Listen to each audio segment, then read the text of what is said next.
دوسروں کی غلطیوں کو کس طریقے سے ہمیں اگنور کرنا چاہیے۔ اللہ تعالیٰ درگزر کو بہت پسند کرتا ہے، اور اللہ تعالیٰ خود بہت غفور و رحیم ہے اور رحیم و کریم ہے۔ اللہ تعالیٰ معاف کرنا پسند کرتا ہے، معاف کرنے والے کو بہت زیادہ پسند کرتا ہے۔ تو کوشش کیجیے کہ اپنے رشتوں میں تھوڑی سی لچک پیدا کیجیے، لوگوں کو معاف کرنا سیکھیے۔ لوگ اگر غلطی کرتے ہیں، آپ کا دل دکھاتے ہیں، تو اس بات پہ اللہ تعالیٰ کی رضا کے لیے آپ لوگوں کو معاف کر دیں، تاکہ اللہ تعالیٰ کی ذات آپ سے راضی رہے۔ کیونکہ آپ رشتوں میں اگر کڑواہٹ ہوگی اور آپ رشتوں کو آگے لے کر نہیں چل سکیں گے، تو دوریاں زیادہ کریٹ ہوں گی، جسے اللہ تعالیٰ ناپسند کرتا ہے۔ کہتے ہیں کہ اپنے بھائی سے اگر آپ ناراض ہیں تو 3 دن سے زیادہ آپ اسے ناراضگی نہیں رکھ سکتے، اور اگر 1 سال سے زیادہ آپ اسے ناراضگی رکھتے ہیں تو یہ بہت کبیرہ گناہوں میں شامل ہو جاتا ہے، کیونکہ اللہ تعالیٰ اس چیز کو بالکل بھی پسند نہیں کرتے کہ آپ اپنے بھائی سے ناراض ہوں۔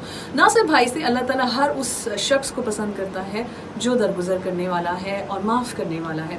کہتے ہیں کہ جس کے اخلاق سب سے اونچے ہوں گے، سب سے اچھے ہوں گے، وہی جنت میں جانے کا پہلا حقدار ہوگا۔ سو اپنے اخلاق کو اچھا رکھیے۔ اخلاقیات تبھی اچھے ہو سکتے ہیں جب ہم دوسروں کو معاف کرنا سیکھیں اور دوسروں کے ساتھ درگزر کریں، دوسروں کے ساتھ اچھا سلوک رکھیں، محبت کے ساتھ پیش آئیں۔